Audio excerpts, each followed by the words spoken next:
ಕಟಾವಿಗೆ ಬಂದಿದ್ದ ಬಾಳೆ ಬೆಳೆಗೆ ಅಪರಿಚಿತರಿಂದ ಬೆಂಕಿ ಹಚ್ಚಲಾಗಿದೆ. ಸುಮಾರು 15 ಲಕ್ಷದ ಬಾಳೆ ಬೆಳೆ ಬೆಂಕಿಗಾಹುತಿ ಆಗಿರೋದು. ಸುಮಾರು 5 ಲಕ್ಷ ರೂಪಾಯಿ ಖರ್ಚು ಮಾಡಿದ್ರು ರೈತ ಅನ್ನೋದು ಗೊತ್ತಾಗ್ತಾ ಇದೆ.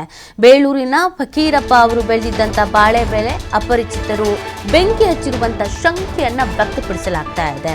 ಅಳವಂಡಿ ಪೊಲೀಸ್ ಠಾಣಾ ವ್ಯಾಪ್ತಿಯಲ್ಲಿ ಈ ಒಂದು ಘಟನೆ ನಡೆದಿರುವಂಥದ್ದು. ಕಟಾವಿಗೆ ಬಂದಿದ್ದ ಬಾಳೆ ಬೆಳೆಗೆ ಅಪರಿಚಿತರಿಂದ ಬೆಂಕಿ ಹಚ್ಚಿರುವಂಥ ಕೆಲಸ ನೀವು ಗಮನಿಸ್ತಾ ಇದ್ದೀರಾ ದೃಶ್ಯದಲ್ಲಿ. ಪಾಪ ಎಷ್ಟು ಕಷ್ಟಪಟ್ಟು ಬೆಳೆದಿರ್ತಾರೆ ಹೇಳಿ. ಹಗಲು ರಾತ್ರಿ ಅಂತ ನೋಡ್ದೇನೆ ಬೆವರು ಸುರಿಸಿರ್ತಾರೆ. ಸುಮಾರು 15 ಲಕ್ಷದ ಬಾಳೆ ಬೆಳೆ ಇದು. ಬೆಂಕಿಗಾಹುತಿ ಆದಾಗ ಅವ್ರಿಗೆ ಬೇಸರ ಆಗದೆ ಇನ್ನೇನಾಗತ್ತೆ ಹೇಳಿ. ಸುಮಾರು 5 ಲಕ್ಷ ರೂಪಾಯಿ ಖರ್ಚು ಮಾಡಿದ್ರಂತೆ ರೈತ ಪಾಪ. ಬೇಳೂರಿನ ಫಕೀರಪ್ಪ ಅವರು ಬೆಳೆದಿದ್ದಂಥ ಬಾಳೆ ಬೆಳೆ. ಯಾರು ಬೆಂಕಿ ಹಚ್ಚಿದ್ದಾರೆ, ಏನು ಎತ್ತ ಎಲ್ಲ ಮಾಹಿತಿ ಸಿಗಬೇಕಾಗಿದೆ.